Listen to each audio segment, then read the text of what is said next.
Sí, ya. Buenos días a todos, buenos días Jorge Arturo Estrada.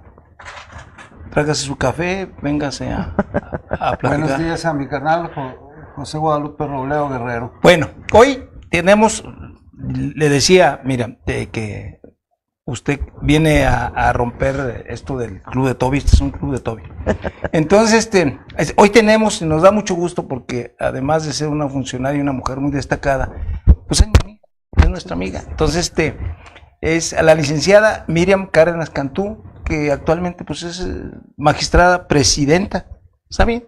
Sí. Del Tribunal Superior de Justicia del Estado de Coahuila. Dicen que gramaticalmente debe ser presidente. Sí, gramaticalmente, pero las mujeres impulsamos el uso de la A para distinguir cuando una mujer lo tiene, aun cuando no sea tan exacto. Sí, que el debate es gramatical. Gramatical, exactamente, porque, por ejemplo, aceptamos sirvienta y es sirviente, sí, ¿verdad? Entonces decimos... Originalmente era sirviente. Sí, originalmente era el sirviente.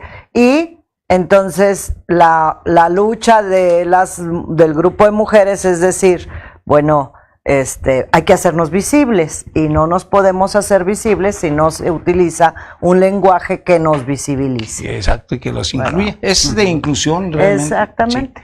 Sí. Yo quisiera empezar a platicar, aprovechando que usted está aquí con nosotros.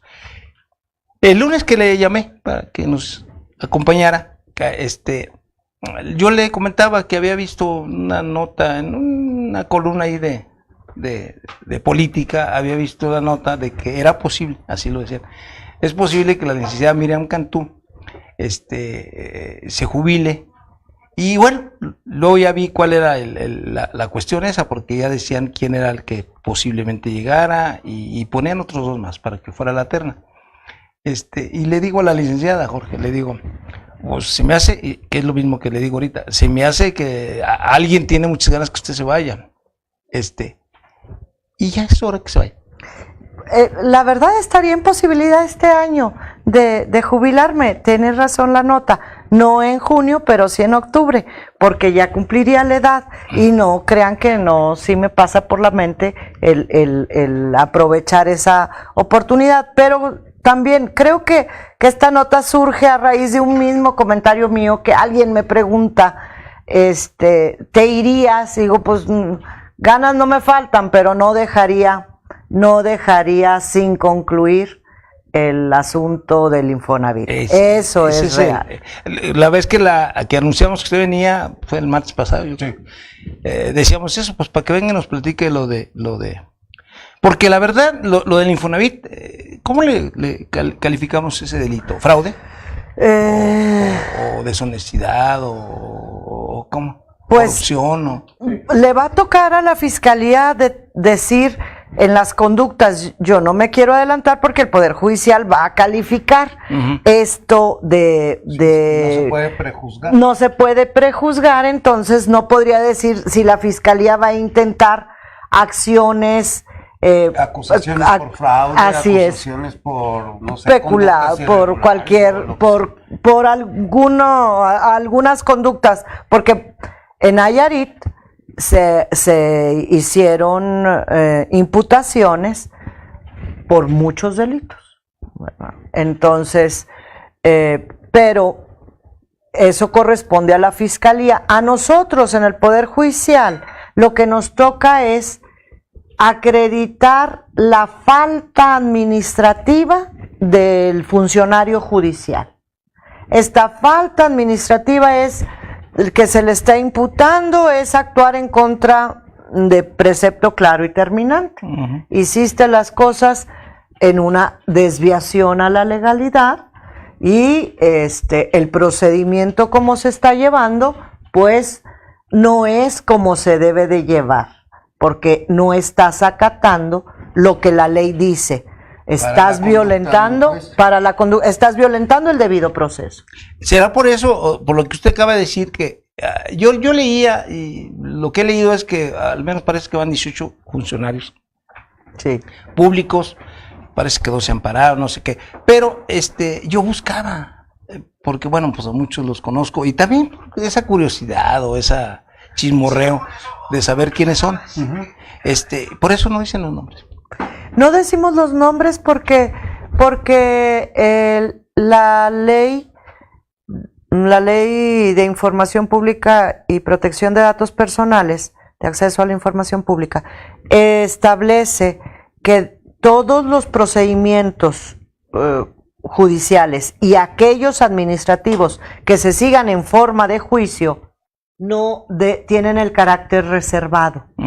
Entonces, mientras se están tramitando, y por parte nuestra no queremos dar pie a alterar el desarrollo de estos procesos administrativos para que no aleguen, para que no consigan la protección de la justicia federal y queden impunes las faltas administrativas que nosotros le estamos señalando que incurrieron.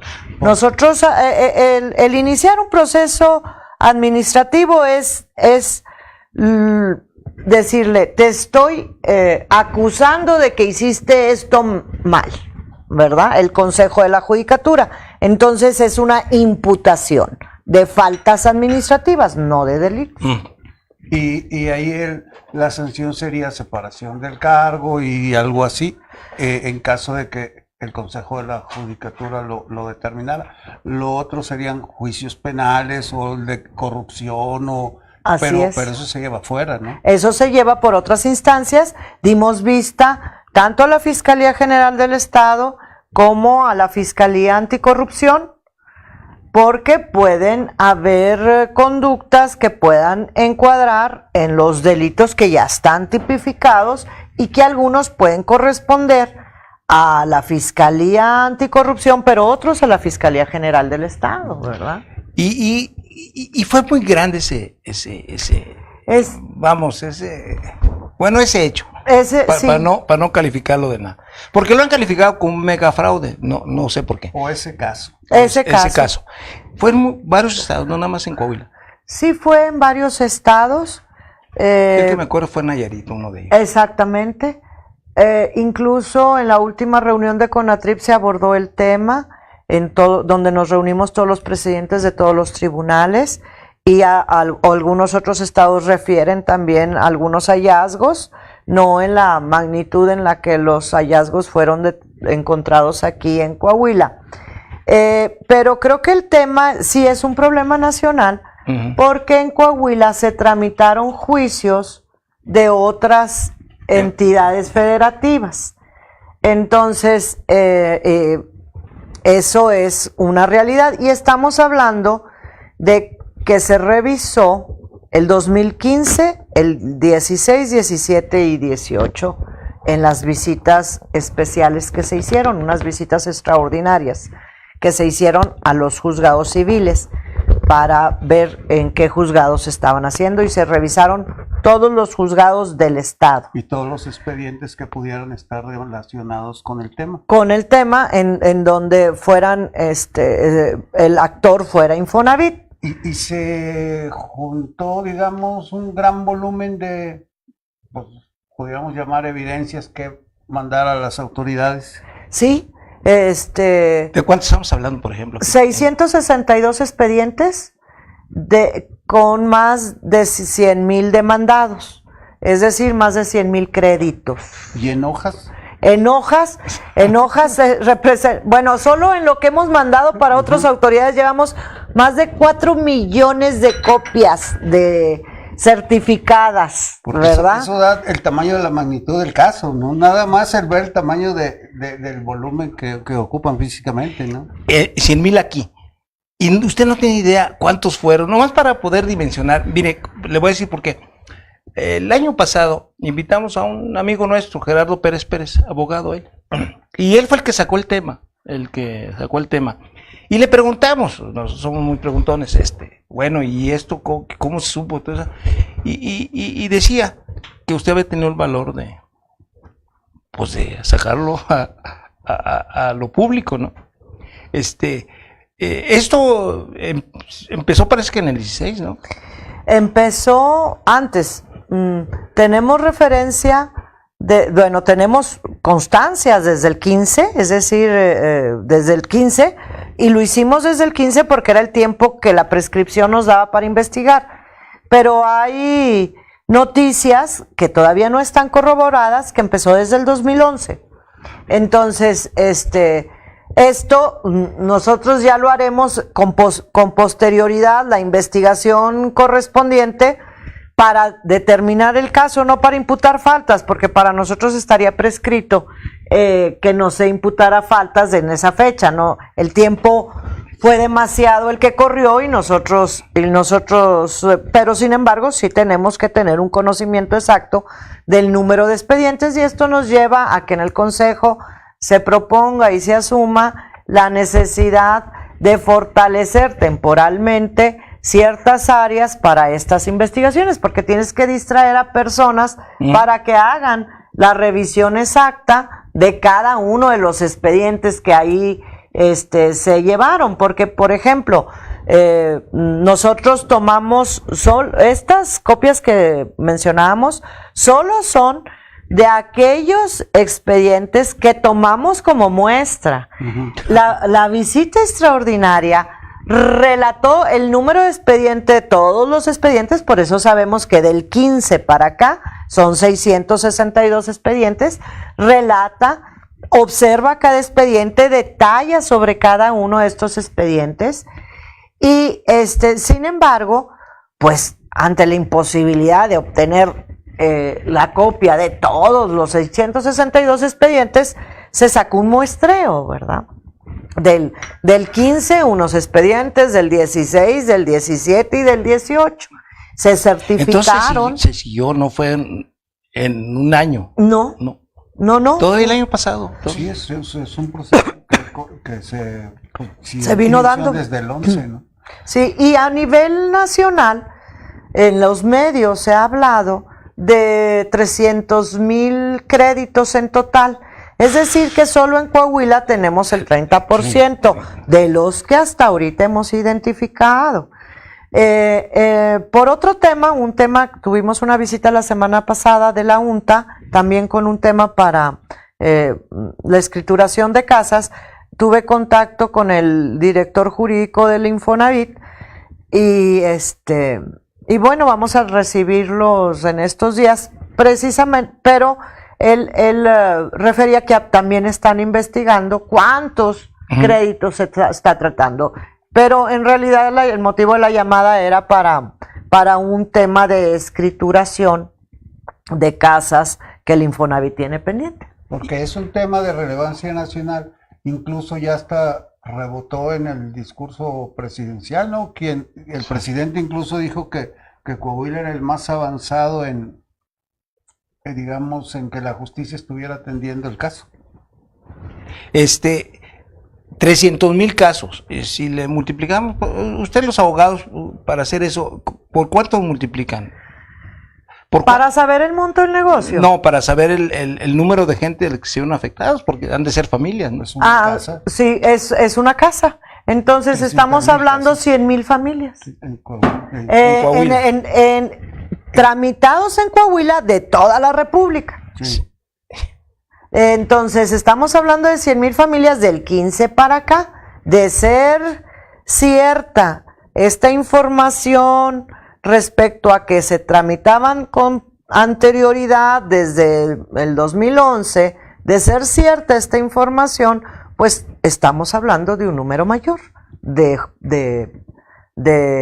créditos, de casas, efectivamente. El crédito está sobre una casa y es de casas, y la casa afecta a toda la familia. Por eso siempre he insistido que al Poder Judicial nunca se le ha volteado a ver con esta visión de el impacto social que tiene, porque nosotros decidimos sobre la familia, que es lo más natural, tener juicios familiares, y sobre el patrimonio, como ahora, hipotecas, casas, créditos, y sobre la libertad de las personas. Entonces, las decisiones que el Poder Judicial toma a través de sus juzgadores y juzgadoras impacta directamente en la sociedad.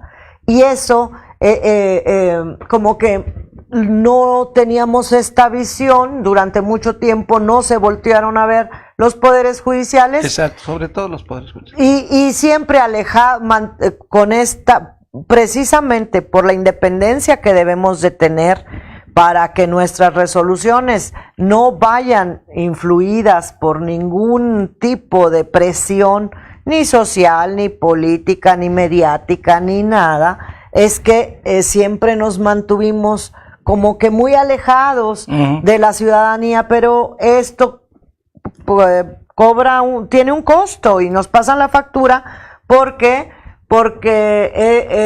no somos entendidos y porque los actos aislados de algún juzgador que se desvía de la legalidad, pues permiten que se generalice la idea. Una opinión mala, ¿no? Así es, y la idea no es buena, así es, la idea es mala. Esta es una pregunta obligada, aunque ya me imagino cuál va a ser su respuesta.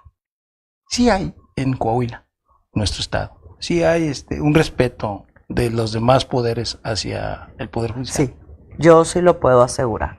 Eso es algo que hay que reconocerle al gobernador Miguel Ángel Riquelme. De verdad ha respetado la independencia de los poderes, del Poder Judicial extraordinariamente, y cuando se necesita de su apoyo por alguna cuestión presupuestal, sobre todo, el entendimiento es inmediato.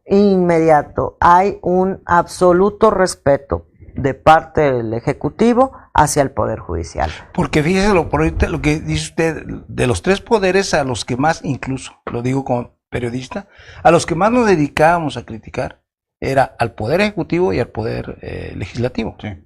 Al Poder Judicial como que se nos hacía muy lejano, como que no existía. Como vaya. Que era, digamos, una institución que no interactuaba con la sociedad, pero aprovechando lo que dice la magistrada, es leyendo un poco acerca del Poder Judicial de Coahuila, encuentro que tienen unos programas de defensoría y otro de mediación, sí, que están enfocados en atención precisamente del ciudadano y sus problemas y el apoyo hacia la sociedad.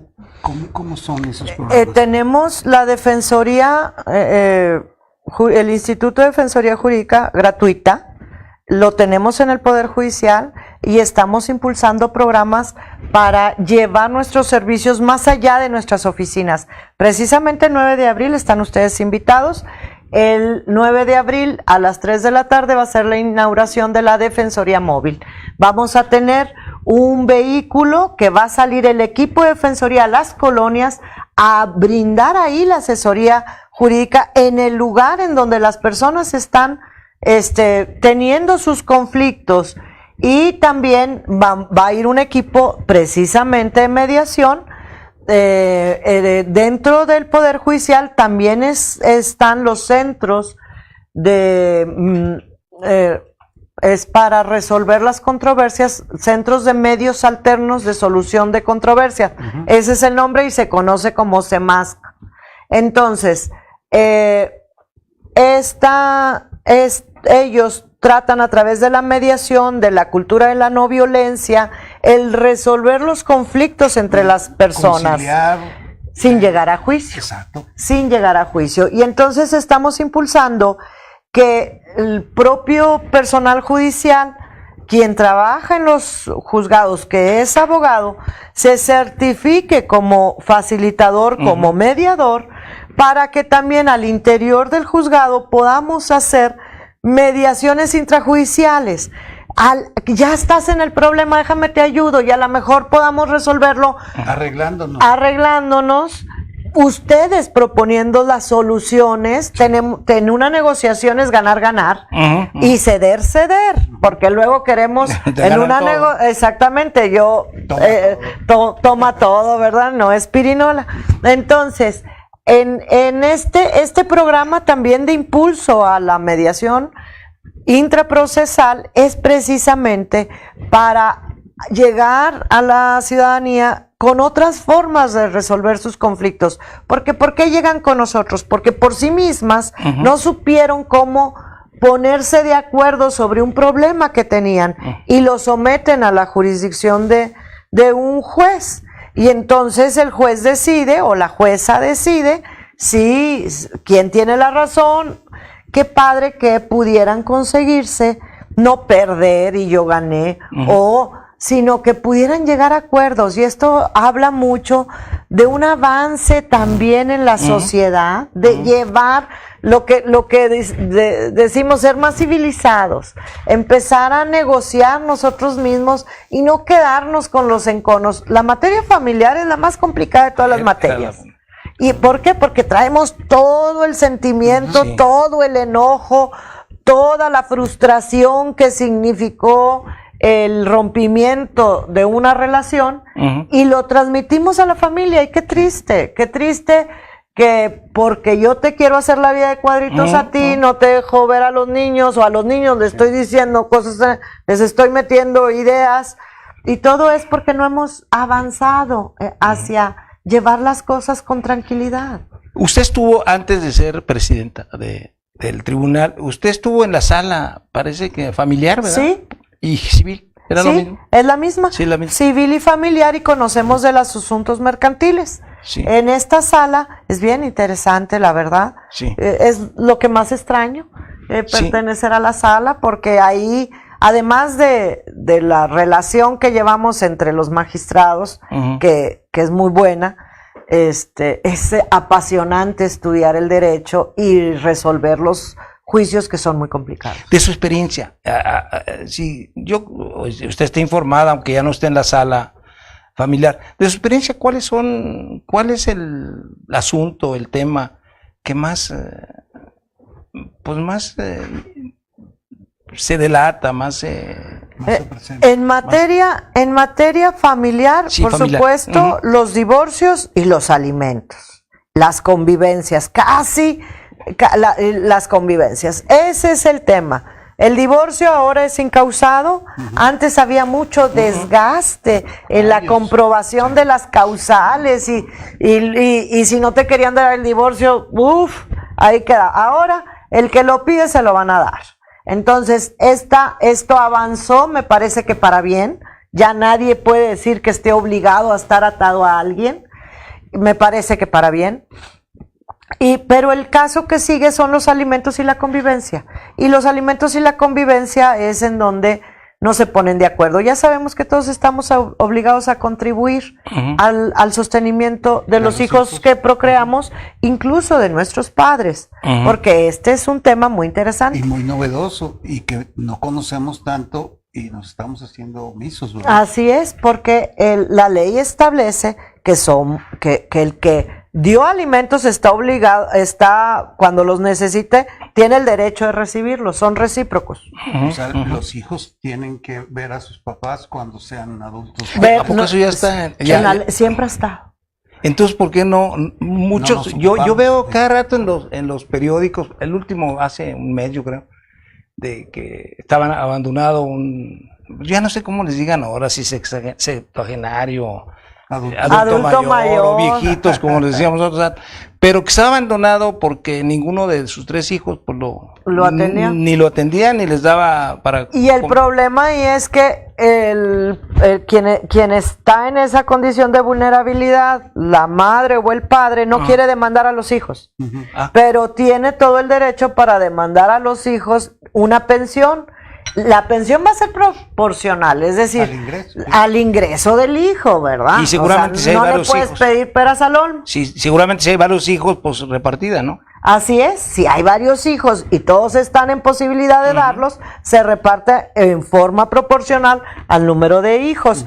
Y pero eso, por ejemplo, es algo que ya no vemos y que sí vemos, en cambio, el alimento para con los niños o entre cónyuges que dejaron de serlo porque se dedicaron preponderantemente a las labores del hogar.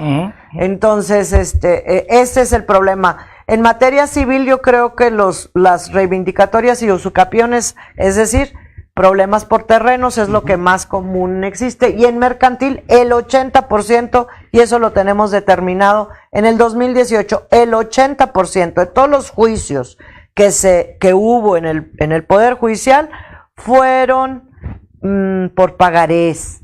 Sí. Por eso es bien importante que la gente conozca las consecuencias que tiene firmar un pagaré en blanco.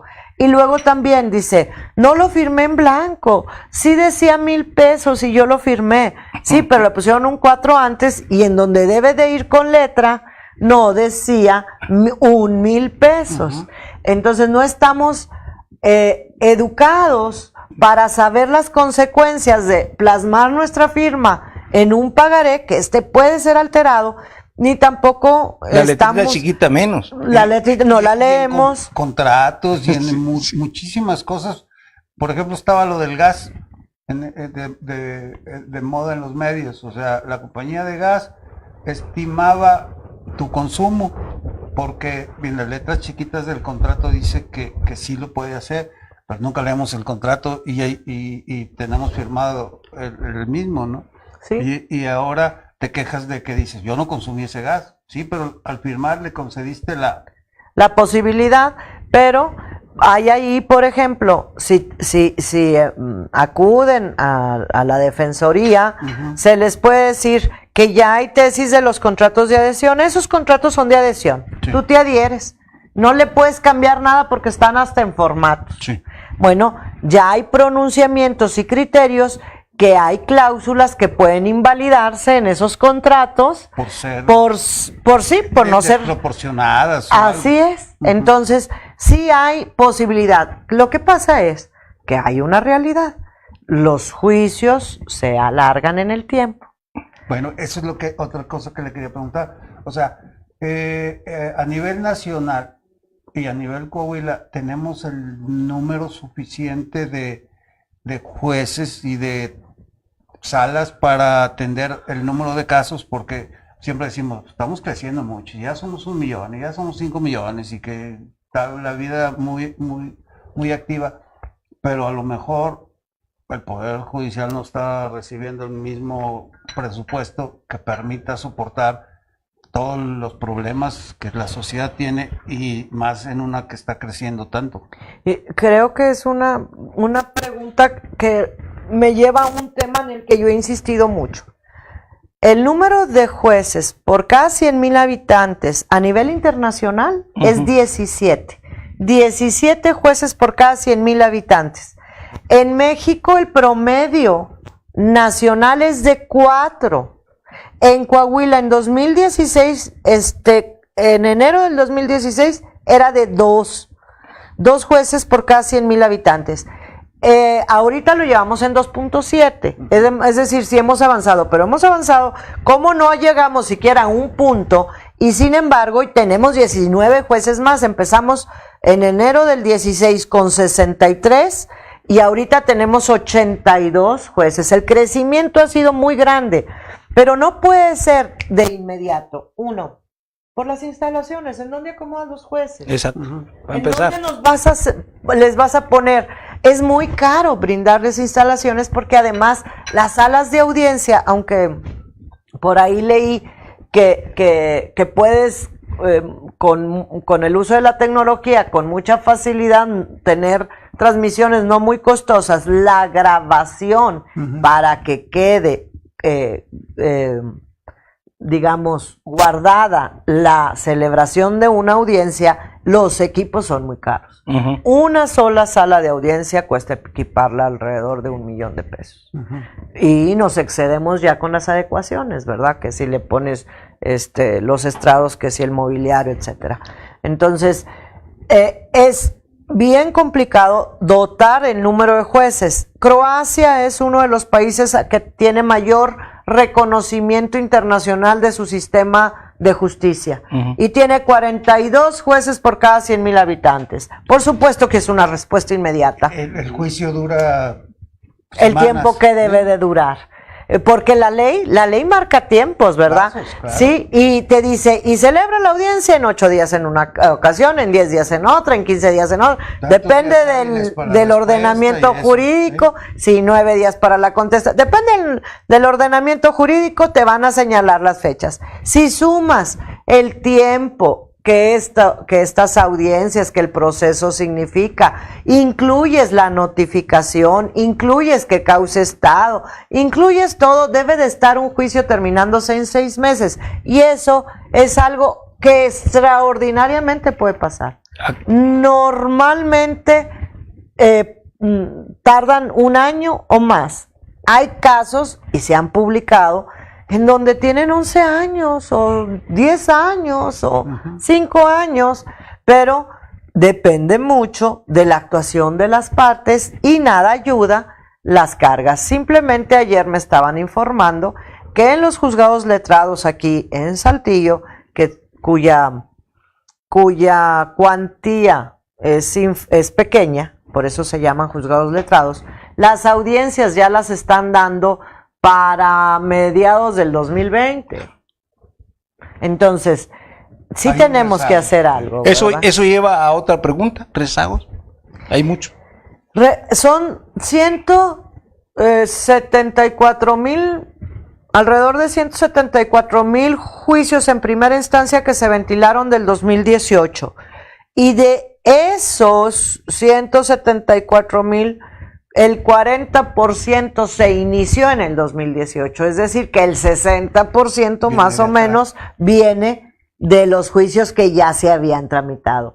No podemos decir que es rezago, incluso en aquellos juicios que tienen 11 años, porque están actuando. Por ejemplo, yo presento una demanda contra una persona.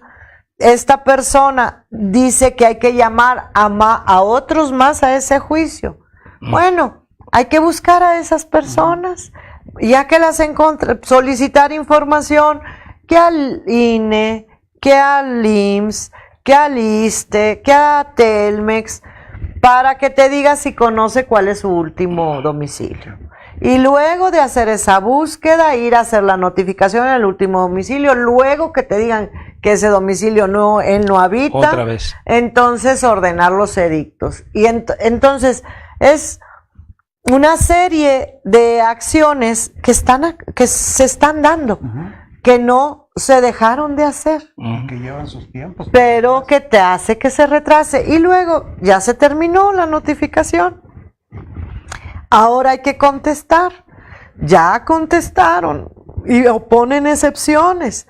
Y dentro de esas excepciones, unas se tienen que resolver con anticipación a que se resuelva el juicio. Entonces, esto va haciendo que un juicio se alargue, pero no es precisamente, o se inconforman con una determinación que el juzgador dio mientras duraba el procedimiento, y se va a la apelación, y de la apelación se va al amparo, y todo este tiempo sigue corriendo. Sí, va pasando. Y simplemente la justicia federal, pues alrededor de 8 meses le lleva el poder resolver un expediente que tiene bajo su conocimiento, y en muchas ocasiones se inicia un juicio de amparo con suspensión de las actuaciones acá, en otras pueden correr paralelamente. Dejen las cosas como están, ¿sí? mientras se resuelve el fondo. Ahorita que usted hablaba que hablaba de los pagaré, que nosotros decíamos de la letra chiquita, yo le quiero hacer una pregunta que tal vez alguna gente se haga. ¿Hay legalmente alguna cuestión para acotar el agiotismo? Sí. No, o sea, no es posible que si yo presto dinero, en Coahuila hay muchos prestadores de ese tipo de... En Saltillo. Sí, en Saltillo sobre todo. Entonces, que usted me pida prestado y yo le diga, pues, por su necesidad, bueno, sí, te voy a prestar 1,000 pesos, pero me vas a dar 100 pesos de intereses mensuales. No es ilegal que el prestador, el agiotista, vaya, para llamarle de una manera, pueda imponer el interés.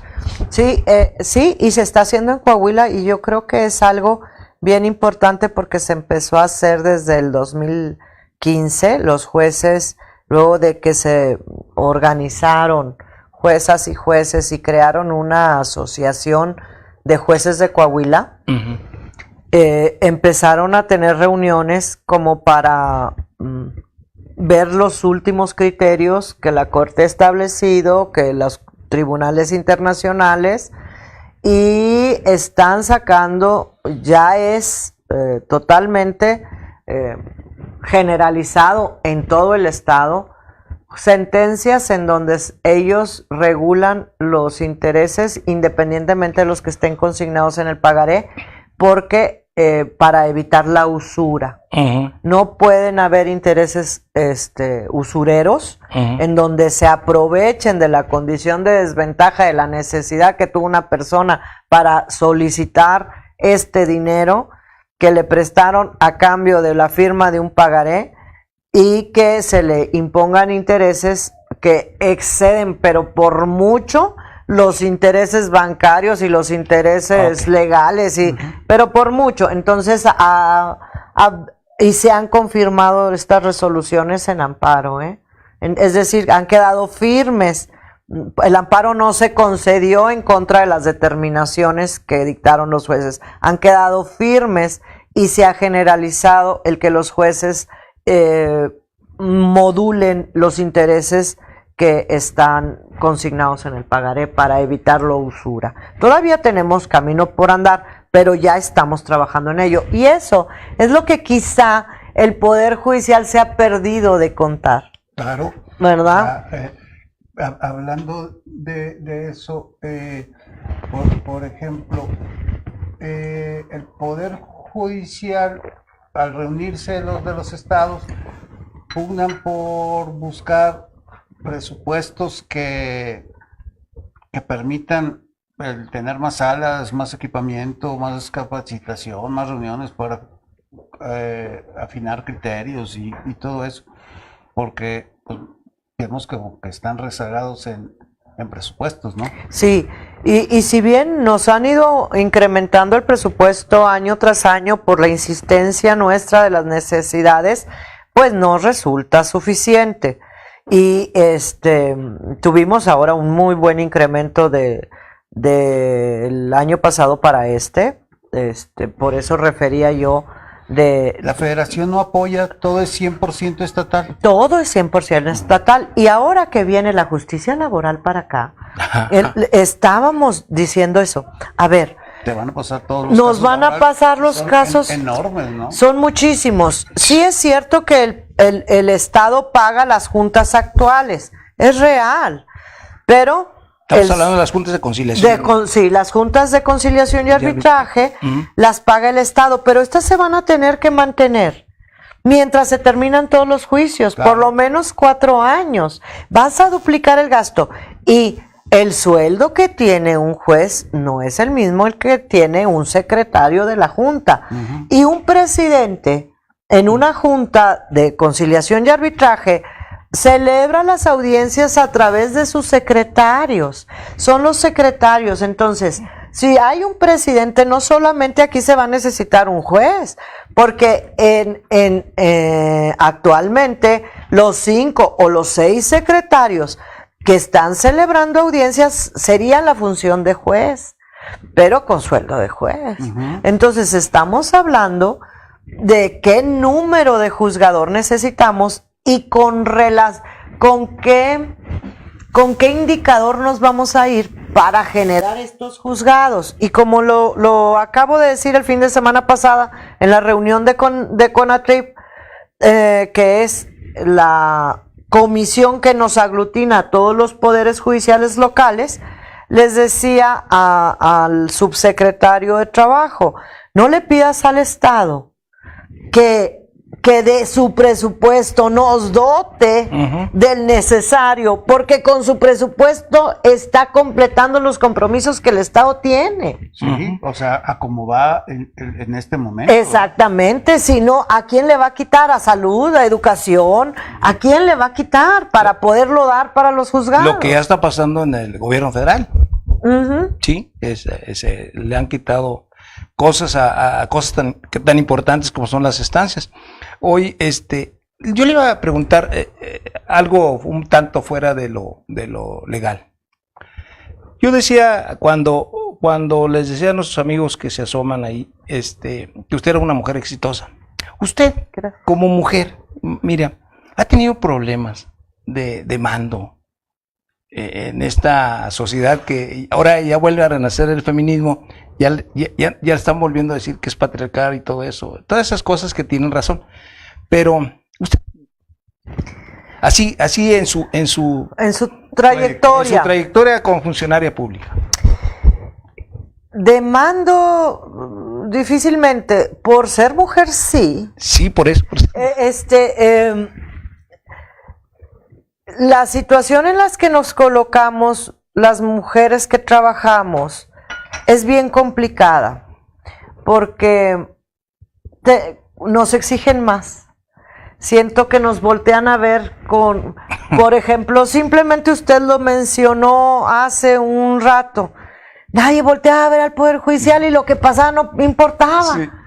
Casualmente, desde que asumo la presidencia, inmediatamente el elevador que estuvo 6 meses descompuesto sale publicado que no lo han arreglado, ¿verdad?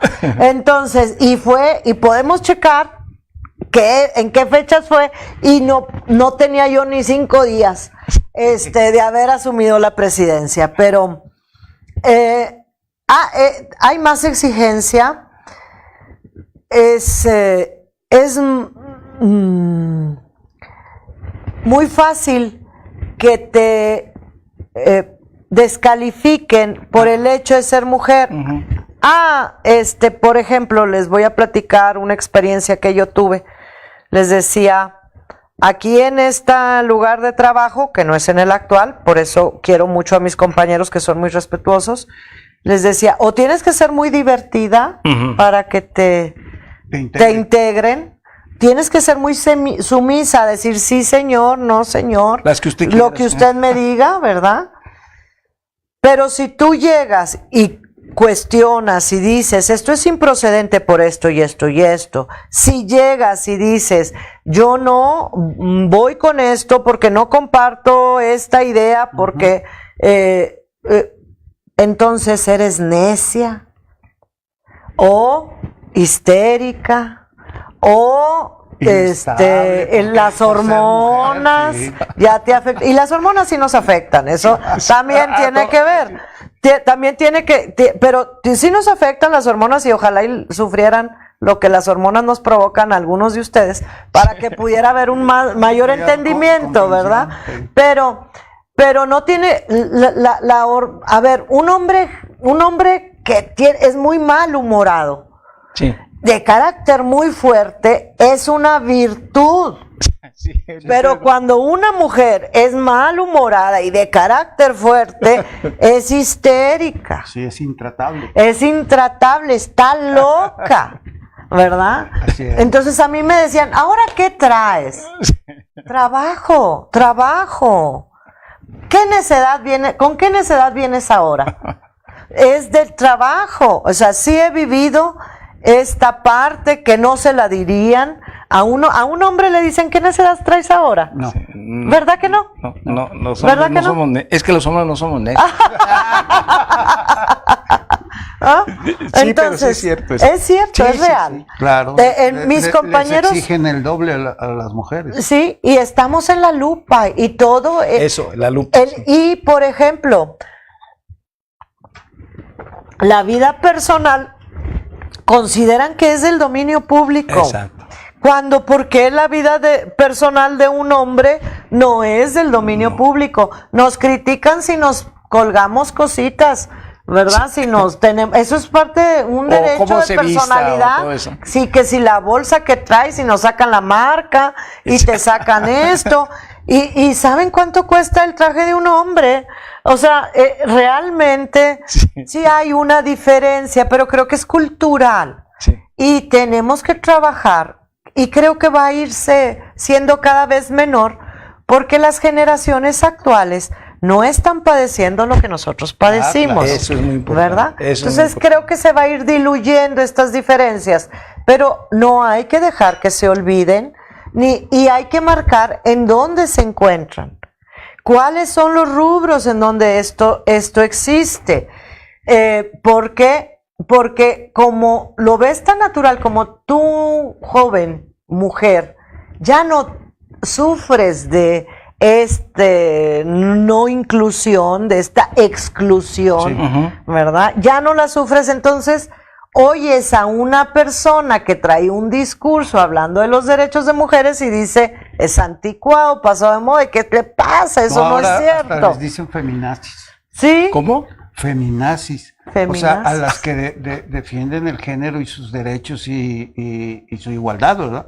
Así es. Entonces, no hay que dejar que se olvide y siempre hay Y que las dar... mismas mujeres, o sea, es lo contradictorio. y Y eso es... jovencitas. O sea, Sí, bueno, ni pues. siquiera ya es de mi generación, que ya es retro. O sea, yo soy estudiante de la Escuela de Historia y convivo con jóvenes que ahorita tienen 20 años, ya nos vamos a graduar un semestre.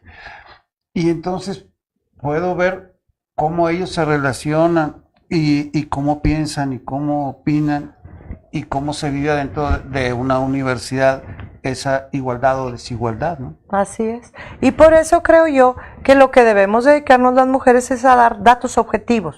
Ujú. Datos objetivos. Aquí sí hay, y esto que les estoy platicando es subjetivo, ¿verdad? Pero yo estoy segura que si fuese un hombre no le dijeran con Sí. qué necedad vienes ahora. sí, claro. Si lo que traigo es es de trabajo, Mucho no es- menos a resolver. Así es. Mucho menos nos calificarían de hormona. Así es. Porque regresando tantito en la plática, veíamos que, por ejemplo, los divorcios y las relaciones entre pareja siguen causando conflicto, incluso al llegar a feminicidio, pero también es parte de lo mismo, o sea, es como una formación que tiene el hombre que se resiste a desprenderse, no sé, de esa pareja de alguna forma, y aunque algo novedoso son las órdenes de restricción que emiten hacia esas personas. Eso antes nada más lo veíamos en las películas, ¿verdad? Sí. Así es. Ahora es real y se da en nuestro estado.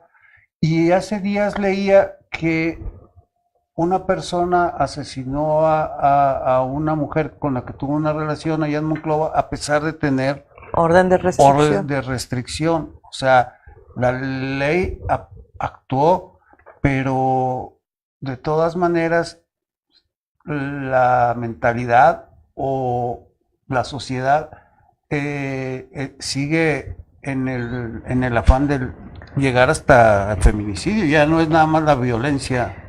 En una reunión que tenía con juzgadores penales, que generalmente son los que emiten, no exclusivamente, pero generalmente emiten las órdenes de protección, les decía yo, oigan, ¿y el botón de pánico? Porque es cultural.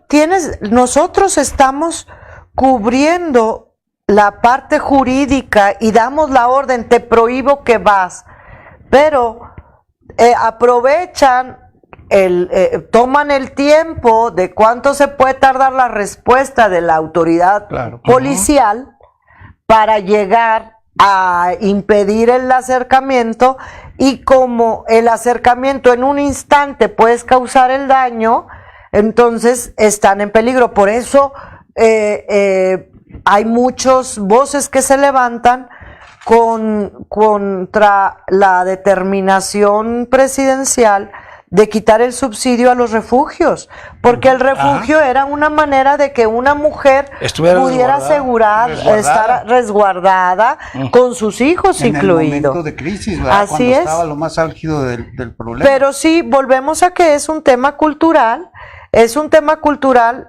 A mí me comentaba un alemán experto en derechos humanos que me decía que nosotros no nos damos cuenta que fuimos educados en la violencia, y es cierto. Sí. Nosotros, es cierto, fue a gritos, fue con cintarazos, chanclazo, coscorrón, todo. Hasta en las escuelas. Y no lo Al vimos menos a mí. mal, Sí. y lo sentimos bien, y es más, decimos, y no estamos traumados, ¿verdad? Pero ha ido mejorando. Quizá sus padres fueron más estrictos y abusaron físicamente más del castigo, nuestros padres ya no fueron como sus padres, nosotros tampoco, y es lo mismo que pasa con esto de la aceptación de la igualdad. Cada vez vamos avanzando, pero sí hay que señalar en dónde son los focos rojos que observar. La violencia es uno de los obstáculos para que las sociedades se conviertan totalmente incluyentes, porque es una de las peores formas de discriminar, porque la fuerza que se tiene no es igual. Sí. La de un hombre y una mujer. Y entonces, pero aparte la violencia mina mucho y hay muchas condiciones culturales y estructurales por las que esta violencia puede impactar más a la mujer en nuestro país, ¿verdad? Pero también es cierto, Miriam, yo le platicábamos, Jorge y yo, alguna vez fuera de aquí, platicábamos que hoy a mí me parece que es un mundo nuevo, sobre todo del 2000 para acá, pero yo le decía a propósito de eso, lo cultural, yo me acuerdo que en esto de lo matriarcal, la verdad es que nosotros y yo creo que la siguiente generación, mis hijos, pues fueron educados por la mamá. Las mamás eran matriarcal. Exacto, o sea, era matriarcal. Entonces, ¿por qué salimos? Se iba a trabajar. Salimos patriarcales. En la noche, ¿no? Y yo le ponía un ejemplo que viví de joven, ¿no? A mí me dejaban llegar después de las 10, pero a mis hermanas no. Así es. Y alguna vez le preguntó a mis hermanas, nomás una vez preguntó, porque ya nunca más volvió a preguntar, que por qué yo sí, porque eres hombre. Esa fue la respuesta de mi papá, igualita. Sí. ¿Por qué Braulio sí puede ir? Le dije yo, a la fiesta de la escuela, ¿verdad? Porque él es hombre. Entonces, por eso yo me hice feminista desde mi casa, desde chiquita, porque no podía concebir que fuera diferente. Y sí, fueron nuestras madres quienes nos formaron, y yo recuerdo a mi mamá: tiéndele la cama a tu hermano. Sí, dale comer. Sírvele a tu... Obedécelo, además, obedécelo. Sí, entonces, sí fue cultural. Sí. Mi mamá sigue siendo una mujer muy fuerte, de mucho carácter, era la que se nos imponía, y no sé si a cuál de los dos le teníamos más miedo, si a mami o a papi, sí. Pero mi papá, digo, ustedes lo conocieron, era un hombre muy fuerte, imagínense, Don Braulio, que yo diga que mi mamá pudiera ser más fuerte que él, ¿va? Y casi siempre así eran. Sí, pero sin embargo nos educaban para a las mujeres para ser mujeres. Para servir al hombre. Porque hay que tener muy en cuenta eso. Somos en educación, yo ya no sé si decirlo después del 2000 para acá, pero lo voy a decir lo que yo conozco. Fuimos a nivel de educación desde que nacemos, matriarcalmente educados. Pero nos sale el comportamiento machista. Sí. O sea, porque eso te influía. Patriarcal. La pregunta es a usted que pues, está ligada a estas cosas por su profesión y su puesto. ¿No estará pasando al revés o con ciertos conflictos esa cuestión, que no haya sido tan sano ese despegue de los derechos de la mujer, la inclusión, buscar la igualdad, etcétera, etcétera? Porque pues muchos se quejan que los trabajos no les pagan lo mismo a las mujeres, todavía aún en 2019. Claro, pues o sea, pues para eso las incorporaron, para que no subir el sueldo a los hombres y tener quien aceptar a trabajar por menos. Porque antes podíamos, en las fábricas. Mi opinión va ligada a esto. Antes podíamos decir, podíamos identificar, a mí me formó mi mamá, era la que nos regañaba o no, nos mandaba a la escuela y todo eso. Pero ahora que se meten se incorporan, que buscan la igualdad laboral y se incorporan, pues ahora ya no hay a quien echarle la culpa. Y ahí, precisamente eso lo mide el INEGI. Hay un IDS, Índice de Desigualdad Salarial, que el INEGI saca, y en la última vez que consulté, ya hace rato que no lo hago, el área donde más diferencia salarial había por el mismo trabajo, con el mismo horario, con la misma responsabilidad, que rompe con el principio de trabajo igual, salario igual, rompe con ese principio, es en el área de supervisión, muy detallada en las fábricas, industrial. Supervisión industrial trae un desfase enorme de sueldos si tiene el cargo la mujer o el hombre. Y los otros, hay una diferencia, hay pequeñas diferencias. Incluso en alguna lectura de años pasados, la referencia de que como un poder judicial lo podía tener, ganaban más los hombres y los jueces que las mujeres juezas. Era en Puebla. Ya corrigieron eso, ya no es así, pero sí lo hubo. Es decir, pues solo por el hecho de ser mujer, aunque prestes el mismo servicio, vas a ganar menos. Y en las universidades es el fenómeno de que es más población femenina que hombres. Ahora son más muchachas en los grupos que hombres. Que hombres. Entonces tiende a desaparecer también, por ejemplo, en la participación. Uno de los temas que en la actualidad afecta es la participación de las mujeres en los cargos de decisión. Es menor que la participación de los hombres. Y esto, por ejemplo, en derecho... A pesar de que son más, al menos un 1% más mujeres que hombres. Así es. Y aunque esté, por ejemplo, en el Poder Judicial, el 63% de todo el personal es mujer. Pero, y hay casi paridad, un 48% de jueces es mujer, de juezas es mujer, el 48% y el 52% jueces varones. Pero si nos vamos a los magistrados, hay 4 magistrados distritales que son magistrado intermedio entre el juez y el Tribunal Superior. Hay 4 magistrados distritales y los 4 son varones. Y si nos vamos al Tribunal Superior de Justicia, de 16 ahora, de 16 magistrados, solo somos 2 mujeres. O sea, en la pirámide donde se hace angosta, ahí caben menos mujeres. Así es. Es ¿cómo le decían el cuchillito de palo? ¿Cómo le decían en la casa del herrero, cuchillito de palo? O sea, donde debía pues haber esa igualdad, de prevalecer esa igualdad, que déjeme decirle, en el sector público prevalece más igualdad que en el sector privado. Yo creo que sí. Sí, también. En el sector privado. Mira, en su vida, en su trayectoria profesional, ¿cree usted que esto que estábamos hablando de matriarcado y todo eso, hemos avanzado en México? Definitivamente. Pues usted es la primera, usted es la primera presidenta. Sí, soy la primera mujer que preside el tribunal y representa al Poder Judicial. ¿Cómo lo tomaron sus colegas? Pues mis compañeros han sido quienes me eligieron, fue por unanimidad de elección. Ellos han sido un gran apoyo y soporte mío.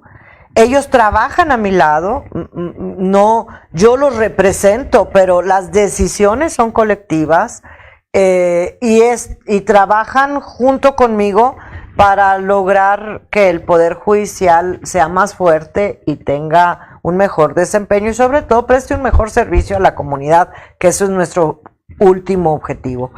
Una pregunta más personal, o sea, ¿en algún momento usted pensó que iba a ser, usted estudió leyes, iba a ser juez y luego presidenta del tribunal del Coahuila? No, les digo yo que mis expectativas de abogada era litigar. Yo creía que el litigio era lo mío, y no ha sido muy poco lo que me dedicaba a litigar. En realidad nunca pensé que iba a presidir el tribunal. Ya cuando vas desarrollándote como magistrada, ya es obviamente hay una aspiración, Sí, pero es ya parte de la cercana, carrera, ¿verdad? porque ya va en el camino, ¿verdad? Sí, ya es cercana y de hecho, bueno, mis compañeros no hubieran votado por mí si no hubiera yo ido a decirles que quería que me apoyaran, que porque yo traía algunas ideas que quería explorar para el fortalecimiento del Poder Judicial. Y la verdad es que hace poco, no hace mucho, le decía a una de mis hijas, es que yo mis expectativas nunca fueron demasiadas, ¿verdad? Y siempre he estado contenta con lo que tengo. Entonces, eso también creo que es parte de la felicidad, porque siempre estás contenta con lo que tú tienes, porque nunca me generé demasiadas expectativas sobre mí misma. Y aparte lo vas logrando y es satisfactorio, ¿no? Así es, y entonces... Porque además de abogada, usted tiene una maestría, parece que Sí, en administración y contabilidad, no sé qué. Y la verdad nos fue muy bien cuando hicimos esta maestría. Digo que me ha servido mucho. Sí, me ha servido mucho.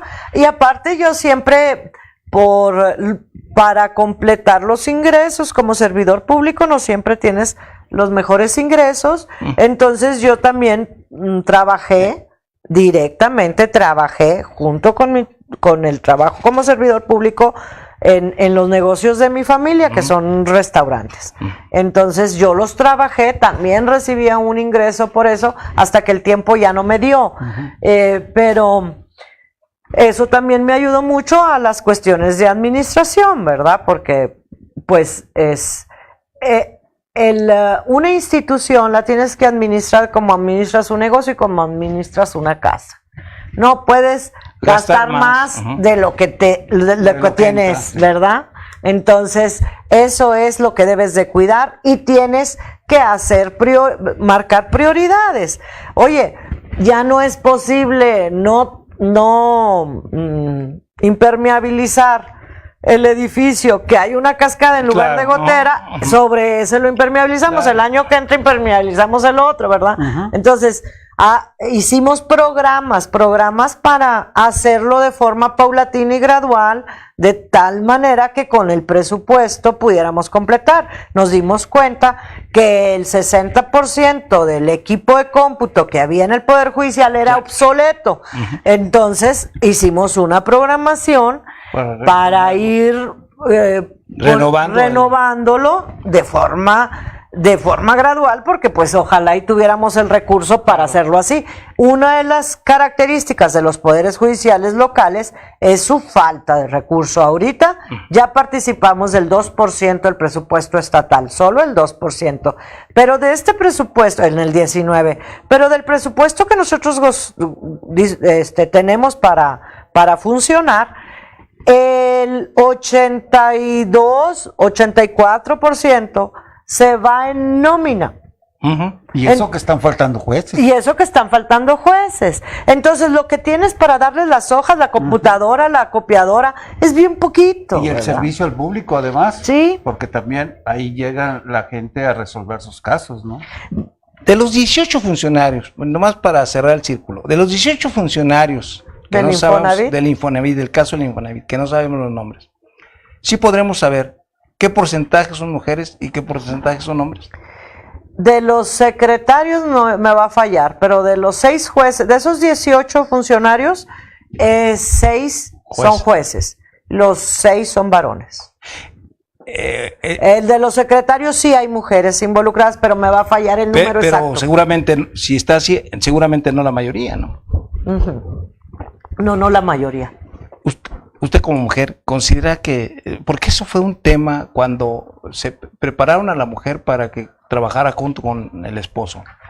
Decían, yo me acuerdo que había gentes que lo que hace hoy López Obrador no es nuevo. Se decía para la mujer que eran más honestas que los hombres. ¿Usted considera que eso es cierto? Sí, creo que las personas, si estamos luchando por la igualdad, somos igualmente proclives a caer en una cosa que en otra. Creo que es una cuestión de principios. Y sí escuché, lo que pasa es que al principio, como no habían entrado, no sabían cómo. Y luego cuando empiezan a ver cómo son las mañas y quieren imitar los comportamientos que ya se veían dando. Y sí, eran comportamientos masculinos, pero porque el hombre era el que trabajaba, ¿verdad? Entonces, creo que es una cuestión de principios más que de identidad, que de género, que de sexo, ¿verdad? Es de principio. Es una cuestión de principios. Y sí, lo que recuerdo yo, que decía, las mujeres, el exgobernador Rogelio Montemayor decía, las mujeres es más fácil que metan la pata que la mano. Muy buena. Licenciada, de verdad, fue muy buena esa frase. Le vamos a dar credibilidad al gobernador porque es muy buena la frase. Licenciada, no creímos que se nos fuera tan rápido el tiempo, pero yo le agradezco mucho, le agradecemos mucho el pequeño equipo que hacemos esta cuestión, que he estado con usted. Además fue muy agradable déjame decirle, yo casi nunca, bueno, usted sí la entrevisté, fue el único magistrado que yo entrevisté en mi vida, pero es muy agradable su charla. O sea, muchas gracias. Nos llevó por lugar, hablando así de esa cosa que es tediosa, entenderle a los abogados. Y además el perfil del juzgador o de la del personaje del Poder Judicial, como que siempre es más solemne, pero aquí logramos un tono en donde se puede uno conectar con... Bueno, le podemos decir que además es usted una mujer moderna. Muchas gracias. Muchas gracias. Gracias a ustedes, de verdad aprecio mucho la invitación. Muchas gracias. Muchas gracias por su atención y por asomarse a nuestro programa. Agradecemos a quienes lo hacen posible, a nuestro productor Rafael Izquierdo, a nuestro director Félix Riojas y a nuestro colaborador Salvador Heredia. Pásela bien.